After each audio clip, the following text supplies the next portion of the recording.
கோவையில் Abirami physio carnival எனும் மாநில அளவிலான அத்லெட்டிக் போட்டியில் ஏராளமான பிசியோதெரபி கல்லூரி மாணவ மாணவிகள் ஆர்வமுடன் பங்கேற்பு.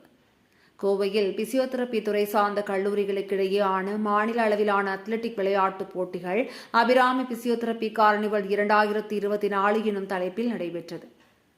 ஸ்ரீ அபிராமி பிசியோதெரபி கல்லூரி மற்றும் தி தமிழ்நாடு எம்ஜிஆர் மருத்துவ பல்கலைக்கழகத்துடன் இணைந்து நடைபெற்ற இந்த போட்டிகள் 2 நாட்கள் நேரு ஸ்டேடியம் மற்றும் அபிராமி நர்சிங் கல்லூரி வளாகத்தில் நடைபெற்றது. கல்லூரி மாணவ மாணவியரிடையே விளையாட்டு திறன்களை ஊக்குவிக்கும் விதமாக நடைபெற்ற இதில் சென்னை, மதுரை, திருச்சி, கோவை என தமிழகத்தின் பல்வேறு பகுதிகளில் இருந்தும் பிசியோதெரபி கல்லூரி மாணவ மாணவிகள் 1000க்கும் மேற்பட்டோர் பங்கு பெற்றனர். அத்லெட்டிக், உள் மற்றும் வெளி விளையாட்டுகள் என 3 பிரிவுகளாக போட்டிகள் நடைபெற்றன. அத்லெட்டிக் பிரிவில் 100 மீட்டர் முதல் 1500 மீட்டர் வரையிலான ஓட்டப்பந்தயம், நீளம் தாண்டுதல், உயரம் தாண்டுதல், குண்டு எறிதல், வட்டு எறிதல், தொடர் ஓட்டம் உள்ளிட்ட பல்வேறு போட்டிகள் நடைபெற்றது.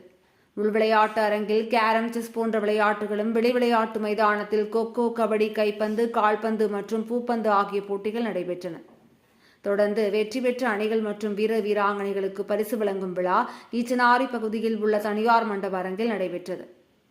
அபிராமி மருத்துவமனை மற்றும் கல்வி குழுமங்களின் தலைவர் டாக்டர் பெரியசாமி தலைமையில் நடைபெற்ற விழாவில் தமிழ்நாடு எம்ஜிஆர் மருத்துவ பல்கலைக்கழகத்தின் துணைவேந்தர் டாக்டர் நாராயணசாமி சிறப்பு விருந்தினராக கலந்து கொண்டு சிறந்த அணிகள் மற்றும் வீராங்கனைகளுக்கு சான்றிதழ் மற்றும் கோப்பைகளை வழங்கி கௌரவித்தார்.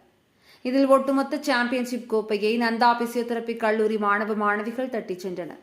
இந்நிகழ்ச்சியில் அபிராமி மருத்துவமனை மற்றும் கல்வி குழுமங்களின் இயக்குநர்கள் டாக்டர் குந்தவி தேவி மற்றும் மருத்துவர்கள் செந்தில்குமார், பாலமுருகன், சுசரிதா, உமாதேவி மற்றும் அபிராமி பிசியோதெரபி கல்லூரி முதல்வர் டாக்டர் ஜெயபாரதி, துணை முதல்வர் முனைவர் குகன் உள்பட பலர் கலந்து கொண்டனர்.